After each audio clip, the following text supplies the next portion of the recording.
Bonjour, dans cette leçon, nous allons voir avec vous la formation des participes passés. Maintenant, nous allons considérer l'une des questions les plus délicates de la grammaire française, c'est l'accord des participes passés dans les temps composés. Quand il s'agit de l'accord des participes passés, il faut faire la distinction entre les verbes qui sont conjugués au temps composé avec l'auxiliaire être et ceux qui ont l'auxiliaire avoir. Commençons par les verbes qui exigent le verbe avoir comme auxiliaire. D'après la règle générale, on ne fait jamais d'accord du participe passé quand il est employé avec l'auxiliaire avoir. Par exemple, elle a chanté. Bien que le sujet soit féminin, le participe passé reste invariable, chanté, avec l'accent aigu à la fin. Ils avaient chanté. Ici non plus, il n'y a pas d'accord, bien que le sujet est pluriel. Le participe passé reste le même. Mais il y en a des exceptions à cette règle. Toutes ces exceptions sont liées à la place du COD par rapport au verbe. Premièrement, rappelons ce que c'est qu'un complément direct du verbe. S'il n'y a pas de préposition entre le verbe et son complément, dans ce cas, ce nom est un complément direct. Il est placé directement après le verbe. On parle alors d'un verbe transitif direct. Par exemple, j'ai vu cette émission. Émission est un complément direct du verbe voir. Elle a cherché ses notes. Ses notes est aussi un complément direct. Il se trouve directement après le verbe chercher. Généralement, en français, le COD suit directement le verbe auquel il se rapporte. C'est l'ordre des mots habituels. Dans ce cas, il n'y a pas d'accord. Les participes passés vu et cherché restent invariables. Mais parfois, nous pouvons rencontrer un ordre des mots qui n'est pas habituel, bien qu'il soit tout à fait acceptable dans certains contextes. Il s'agit des cas où dans une phrase, nous avons d'abord un complément direct devant le verbe. C'est inhabituel de voir un COD devant le verbe auquel il se rapporte, n'est-ce pas? Mais en français, il y a des contextes où cet ordre est tout à fait normal. Par exemple, l'émission que j'ai vue. Comme nous l'avons constaté dans l'exemple précédent, l'émission est complément direct du verbe voir. Mais dans cette phrase, il se place devant le verbe. Dans ce cas, nous devons faire l'accord avec ce complément. Émission est un nom féminin, exige l'accord et nous ajoutons donc un E au participe passé vu. Considérons encore un exemple. Elle les a cherchés. Nous avons tiré cette phrase de l'exemple à côté. Elle a cherché ses notes. Et on a remplacé le COD par un pronom complément d'objet direct, les. Elle les a cherchés. Nous avons ainsi la place particulière du pronom complément direct, les, étant un complément direct du verbe doit se placer devant le verbe. Donc, nous devons accorder le participe passé avec ce pronom qui est devant le verbe. C'est pour cette raison que nous ajoutons ES à la fin du participe chercher. Analysons maintenant tous les contextes possibles où nous pouvons rencontrer cet ordre des mots particuliers, c'est-à-dire quand le complément d'objet direct est placé devant le verbe. le complément d'objet direct ou le COD est placé devant avoir dans les contextes suivants. Premièrement, quand nous employons les pronoms compléments d'objet direct, par exemple, j'ai vu Marie et Jeanne. Si nous remplaçons les COD Marie et Jeanne, nous allons utiliser un pronom complément d'objet direct qui doit se placer devant le verbe. On va dire « je les ai vus ». Ainsi, nous allons accorder le participe passé « vu » avec le COD « les » car il se place devant le verbe. Deuxièmement, nous allons aussi mettre le COD devant le verbe dans les questions avec quel qui porte sur un complément direct. Par exemple, dans la question suivante. Quelle robe as-tu acheté? Le nom robe est un complément direct du verbe acheter, car nous disions acheter quelque chose. Ainsi, en posant une question avec quel, nous mettons le COD devant le verbe. Donc, nous devons faire l'accord avec ce COD, robe. Et nous ajoutons un E du féminin au participe passé acheter. Le troisième contexte dans lequel le COD se place devant le verbe est la question avec combien de. Par exemple, combien de livres as-tu lu? Livre est un complément direct du verbe lire, mais nous mettons ce complément devant le verbe, car c'est une question avec combien de. Et nous allons aussi faire l'accord, donc lu, avec un S à la fin. Finalement, le dernier contexte est une phrase relative avec eux. Par exemple, dans la phrase « la maison que nous avons vendue ». La maison est un complément direct du verbe vendu, bien du verbe vendre.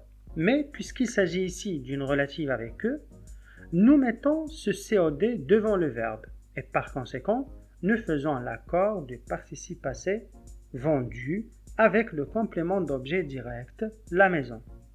Vendu avec un E à la fin. Retenez que dans ces quatre contextes, nous mettons le COD devant le verbe et nous devons faire l'accord du participe passé avec ce complément.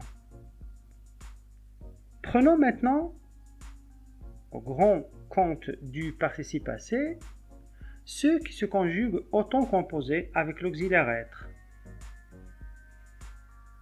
D'après la règle générale, nous faisons toujours l'accord entre le sujet et le participe passé du verbe conjugué avec l'auxiliaire être. Par exemple, elle est tombée. Dans cette phrase, nous accordons le participe passé tombé avec le sujet elle. Tombé avec E accent aigu à la fin. Mais il faut faire attention aux verbes pronominaux. Nous allons voir des contextes où il n'y a pas d'accord du participe passé avec le sujet, bien que tous les verbes pronominaux soient conjugués avec l'auxiliaire être. Rappelons les cas où il y a l'accord et ceux où il n'y en a pas. Premièrement, il faut se rappeler qu'il ne s'agit pas de tous les verbes pronominaux. Les particularités d'accord sont attribuables aux verbes pronominaux réfléchis et réciproques, c'est-à-dire les verbes qui peuvent avoir les deux formes, une forme non pronominale et une forme pronominale. Par exemple, voir et se voir, ou bien parler et se parler. La règle d'accord du participe passé des verbes de cette catégorie est la même que celle du participe passé employé avec avoir, que nous venons d'analyser, c'est-à-dire le participe passé s'accorde avec le complément direct si celui-ci est placé devant le verbe. Donc, le complément réfléchi peut jouer le rôle d'un complément direct, comme dans la phrase « Elles se sont vues » avec ES à la fin de « vue ».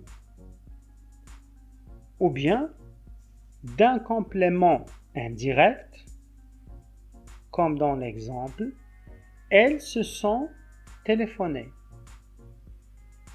Téléphoner, accent aigu à la fin, et il n'y a pas d'accord.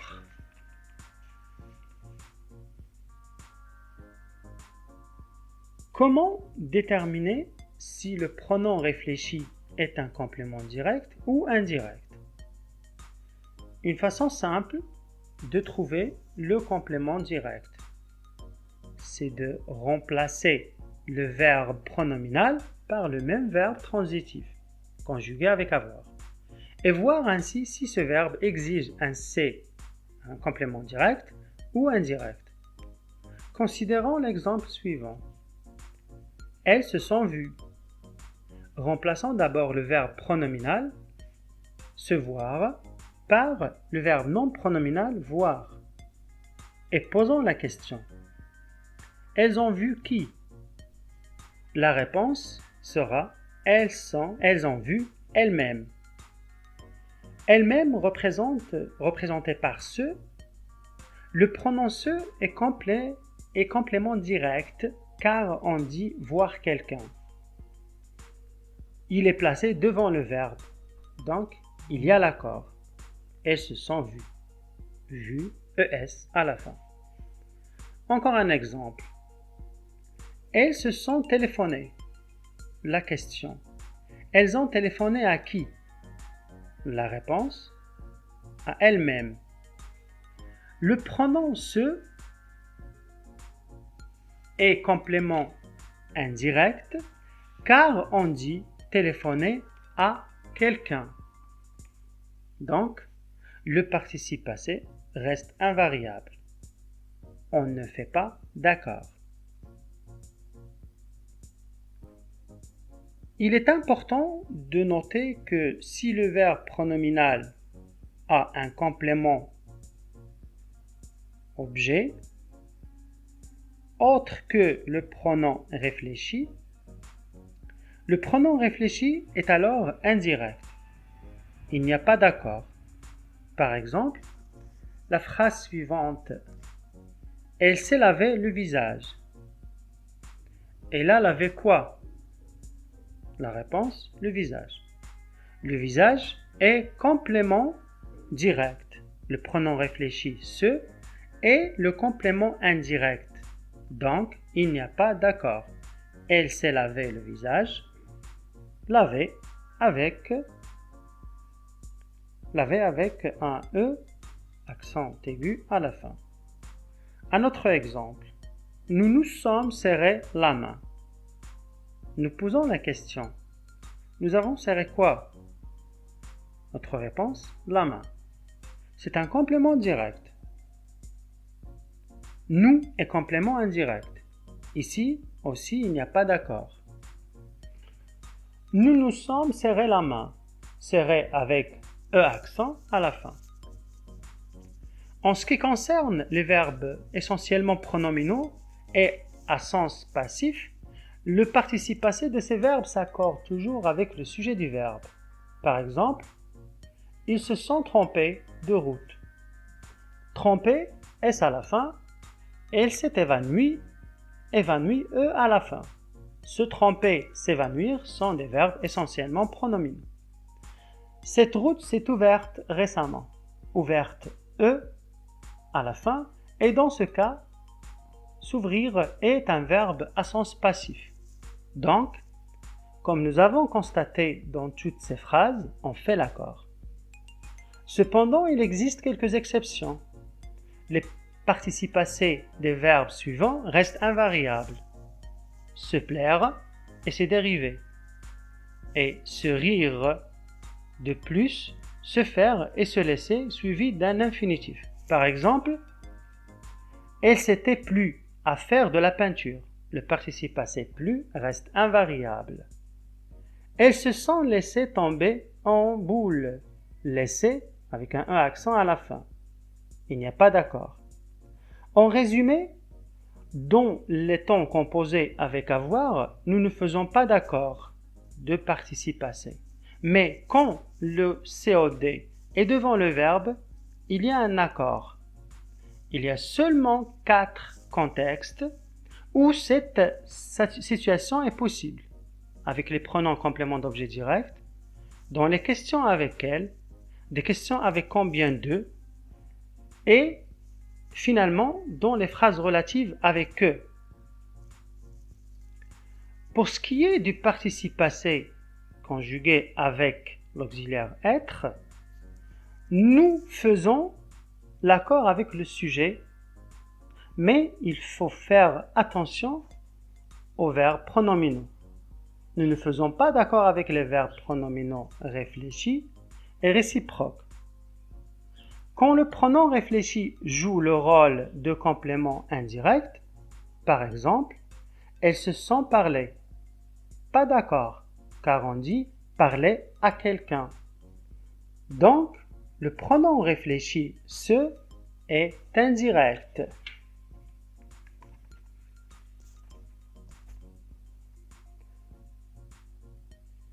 Après, nous ne faisons pas d'accord des participes passés avec les verbes suivants. Se plaire, se rire, aussi que des verbes se faire, se laisser,